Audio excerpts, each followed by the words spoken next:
सबको जय यीशु की Sunday password to the word इस शीर्षक के अंतर्गत प्रति इतवार के पूजन पद्धति में भाग लेते हुए प्रभु का वचन सुनने के लिए, समझने के लिए, उन वचनों को ग्रहण करते हुए उन वचनों के अनुसार जीवन बिताने की शक्ति, सामर्थ्य, कृपा, अनुग्रह मांगते हुए एक सुंदर आदर्श क्रिस्तीय जीवन बिताने की विशेष कृपा मांगने के लिए मैं आप सभी लोगों का हार्दिक स्वागत करता हूं। आज के दिन में हम लोग सामान्य काल के 23वें इतवार की पूजन पद्धति में भाग लेने वाले हैं और आज के दिन में मनन चिंतन करने के लिए हम सबों को विषय दिया है। पहला पाठ जो प्रज्ञा ग्रंथ अध्याय 9 पद संख्या 13 से 18 का प्रसंग है। दूसरा पाठ फिलेमोन को लिखे हुए पत्र अध्याय 9 पद संख्या 10 पद संख्या 12 से 17 का प्रसंग है और सुसमाचार संत लूकस के द्वारा रचित अध्याय 14 पद संख्या 25 से 33 का प्रसंग है। सुसमाचार में मुख्य रूप से प्रभु हम सबों को प्रभु के अनुसरण करने की शर्तें, प्रभु के शिष्य बनने की शर्तें, किस प्रकार से एक व्यक्ति को अपने आप को प्रभु के चरणों में अर्पित करना है, समर्पित करना है और एक समर्पण का जीवन जीना है। इन सभी बातों को लेकर प्रभु आज के दिन में हम सबों से बातें करता है। हर इतवार के भांति आज भी 7 अलग अलग बिंदुओं के सहारे हम प्रभु का वचन समझने की चेष्टा करें। सबसे पहली बात है प्रभु यीशु के शिष्य बनने की क्या क्या शर्तें हैं। इन बातों को लेकर हम लोग प्रभु का वचन समझने की चेष्टा करें। सबसे पहला बिंदु, प्रभु यीशु से प्रेम विश्वास करते हुए और अपने पापों के लिए पश्चाताप करते हुए यह निर्णय स्वयं लेना है कि मुझे प्रभु यीशु का अनुसरण करना है। यानी कि हर व्यक्ति को अपना अपना व्यक्तिगत फैसला करना है कि मुझे यीशु का अनुसरण करना है। यीशु का अनुसरण तभी होगा जब मैं यीशु को जानूंगा, मानूंगा, यीशु से प्यार करूंगा। जब प्रभु से प्यार करूंगा तब ये संभव होगा एक सुंदर निर्णय लेने के लिए कि मुझे यीशु का अनुसरण करना है। क्यों मुझे यीशु का अनुसरण करना है? यीशु का अनुसरण करने से पहले वो दृढ़ विश्वास प्रभु पर, दृढ़ भरोसा प्रभु पर और उस भरोसे के साथ साथ हमारे गुनाह, गलती, अपराधों के लिए क्षमा की याचना करते हुए शुद्ध मन से, शुद्ध दिल से उस प्रभु का अनुसरण करने का निर्णय हम सबों को लेना है। जब इस प्रकार का निर्णय होगा कि मुझे यीशु का अनुसरण करना है, तब जाके हम उस निर्णय के अनुसार जीवन बिता पाएंगे। जो निर्णय हम लेते हैं वो निर्णय हमें निरंतर मोटिवेट करता रहेगा प्रभु के अनुसरण करने के लिए।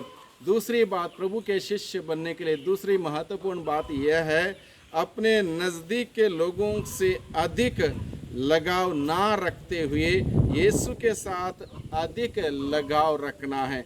अपने नज़दीक के लोगों से अधिक लगाव ना रखते हुए यीशु के साथ अधिक लगाव रखने के लिए प्रभु का वचन हम सबों को निमंत्रित करता है, प्रभु का वचन हम सबों को बुलाता है। इसलिए प्रभु के नज़दीक जाने के लिए हमें प्रभु का वचन को पढ़ना होगा, हर दिन वचन पर मनन चिंतन करना होगा, हर दिन प्रार्थना में समय बिताना होगा, हर दिन।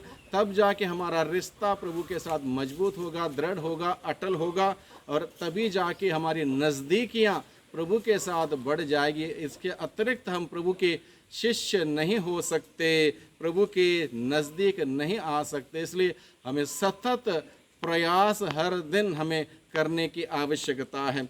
तीसरा बिंदु है जो मनन चिंतन हमें करना है, आत्मत्याग तथा क्रूस उठा के प्रभु के पीछे जाना ज़रूरी है। प्रतिदिन आत्मत्याग यानी कि अपनी योजनाओं को, अपनी इच्छा को त्यागना, प्रभु की इच्छा को जानना, उसके अनुसार आगे बढ़ना और साथ ही साथ प्रभु का जीवन जो जीना चाहता है उसको क्रूस उठाना है, दुख तकलीफ उठाना है और ये आनंद के साथ उठाना, वही एक क्रूस है। और इस प्रकार से जो करेगा वही प्रभु का अनुसरण कर पाएगा और प्रभु के शिष्य बन पाएगा।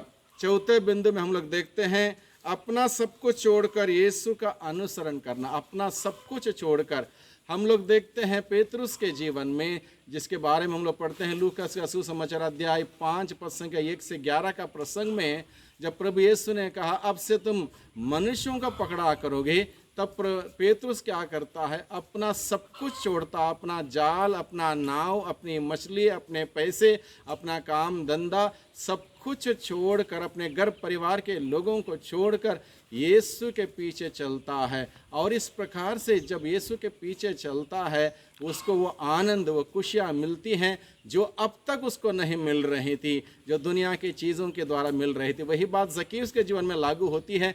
ज़क्केउस ने बहुत कुछ दुनिया के चीज़ों को बटोर रखा था, पैसे, ज़मीन, जायदाद, सब कुछ, ऐश आराम की ज़िंदगी उसकी थी, लेकिन उससे उसको संतुष्टि नहीं मिली, खुशियाँ नहीं मिली, सुख चैन नहीं मिला। जब यीशु के संपर्क में आया तब वो कहता, मैं सब कुछ गरीबों को दूंगा, और जिनके साथ मैंने गलत रीति से पैसे कटा के उनको 4 गुना लौटा दूंगा। अब मुझे इन सभी चीज़ों की ज़रूरत नहीं है, क्योंकि मुझे यीशु मिल गए हैं। और इस प्रकार से सब कुछ छोड़कर उसने यीशु का अनुसरण किया। 5वीं बात हम देखते हैं, हमें प्रभु के भक्त नहीं बल्कि शिष्य बनने की बुलाहट है।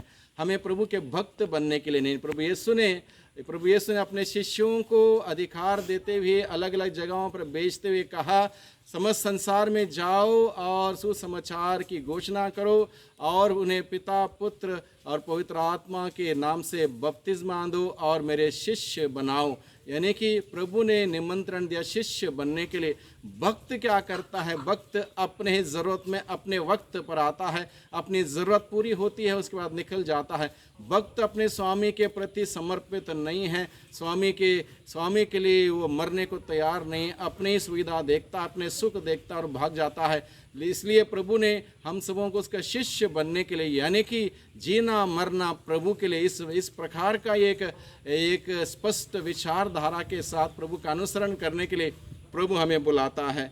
6ठी बात में हम लोग देखते हैं, आप अपना क्या है, अपना क्या है, कुछ भी नहीं है। जैसे प्रभु ने कहा, अपना सब कुछ छोड़कर, अपना सब कुछ त्याग कर हमें प्रभु का अनुसरण करना है। तो अपना क्या है, ये जो शरीर अपना नहीं है, ईश्वर ने दिया। हमारे माता पिता अपने नहीं है, ईश्वर ने दिए। भाई बहन अपने नहीं है, ईश्वर ने दिए। हमारी आत्मा ईश्वर ने हमें दी है। जो कुछ भी हमारे पास है सब कुछ ईश्वर ने दिया है। इसलिए अपना कुछ नहीं है, सब कुछ ईश्वर का है। इसलिए ईश्वर के हाथों में समर्पित करना है। सब कुछ ईश्वर के हाथों में समर्पित करते हुए, ईश्वर को धन्यवाद देते हुए, उसको उस एक अंदाज में जीने के लिए प्रभु हमें बुलाता है। और 7वां बिंदु है, यीशु को जानना, यीशु को मानना और यीशु का अनुसरण करना ही सर्वश्रेष्ठ है।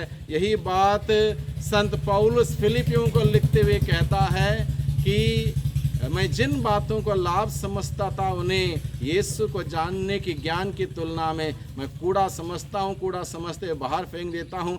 एक ज्ञानी व्यक्ति, विद्वान व्यक्ति संत पौलुस कहता है, यीशु को जानना मेरे लिए सर्वश्रेष्ठ है। यानी कि भाइयों बहनों, यीशु को जाने, यीशु को माने, यीशु का अनुभव करें, यीशु का अनुसरण करें। और ये हम सबों के लिए आज के दिन में बुलावा है, यीशु का अनुसरण करने के लिए। और जिस प्रकार से स्रोतकर्ता बताता है, परख करके देखो कि प्रभु कितना भला है। जब प्रभु के प्रेम, प्रभु की दया, प्रभु की शांति, प्रभु की क्षमा का हम अनुभव करेंगे, प्रभु का अनुसरण करना हमें आसान लगेगा। दुनिया की चीज़ें, दुनिया की बातें, इधर उधर की बातें त्यागना आसान लगेगा। अन्यथा हम लोग दुनिया की ओर ज़्यादा लगाव रखेंगे, ईश्वर के नज़दीक नहीं आ पाएंगे। ईश्वर में रहें, ईश्वर में पलें, ईश्वर में बढ़ें, ईश्वर में जिएं, और वह ईश्वर हम सबों को अनंत जीवन का सुख तक ले जाएगा, उस सुख राज में ले जाएगा। इसलिए प्रभु हमें बुलाता है। बड़े प्यार भरा निमंत्रण है मुझे और आपको, हम सबों के लिए आज के दिन में उसके शिष्य बनने के लिए और उसका अनुसरण करने के लिए। और हम प्रयास करें, कोशिश करें, निश्चित रूप से प्रभु हमारी मदद करेगा। प्रभु के आशीष बरकत हम सबों को निरंतर मिलती रहे। सबको धन्यवाद, सबको जय यीशु की।